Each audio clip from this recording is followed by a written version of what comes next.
Melihat gaya hidup mewah Bupati Probolinggo yang ditangkap KPK, koleksi sepeda mahal. KPK menangkap Bupati Probolinggo Puput Tantriana Sari pada Senin, tanggal 30 Agustus tahun 2021, terkait dugaan suap jual beli jabatan di pemerintah Kabupaten Probolinggo pada tahun 2021.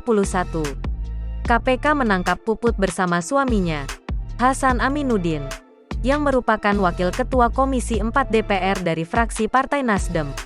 Pasangan suami istri ini dikenal sebagai dinasti politik di Probolinggo. Puput Tantri menjabat Bupati Probolinggo 2 periode setelah menggantikan suaminya, Hasan Aminuddin. Diketahui Hasan Aminuddin juga menjabat Bupati Probolinggo selama 2 periode, tahun 2003 sampai tahun 2013. Dengan demikian pasangan suami istri ini telah berkuasa di Probolinggo hampir 20 tahun. Bahkan kabarnya anaknya bernama Zulmi Nur Hasani disiapkan untuk maju sebagai Bupati Probolinggo pada kontestasi Pilkada 2023 menggantikan ibunya Puput Tantriana Sari. Bagi warga Probolinggo, suami dan istri ini dikenal senang dengan gaya hidup mewah. Terutama Tantri yang saat ini masih menjabat Bupati.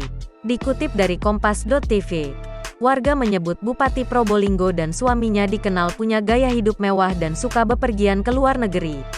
Bersepeda menjadi salah satu hobi Bupati Probolinggo yang menyempatkan mencoba ke rute-rute baru. Sepengetahuan warga, ternyata Bupati perempuan pertama di Kabupaten Probolinggo ini tidak hanya hobi bersepeda, melainkan juga suka gonta-ganti mobil. Bahkan bersama sang suami, Hasan Aminuddin, Tantriana kerap melancong ke luar negeri. Dari Probolinggo, KPK juga membawa sejumlah barang bukti dugaan jual beli jabatan. Di antaranya yang terpantau di gedung KPK adalah 2 sepeda yang harganya puluhan hingga ratusan juta rupiah. Satu dengan merek Trek M Honda yang harganya bisa hingga 150 juta rupiah per unit.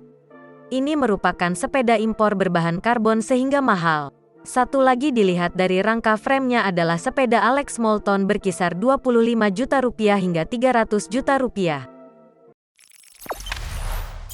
Jangan lupa subscribe, share, komen, dan like ya!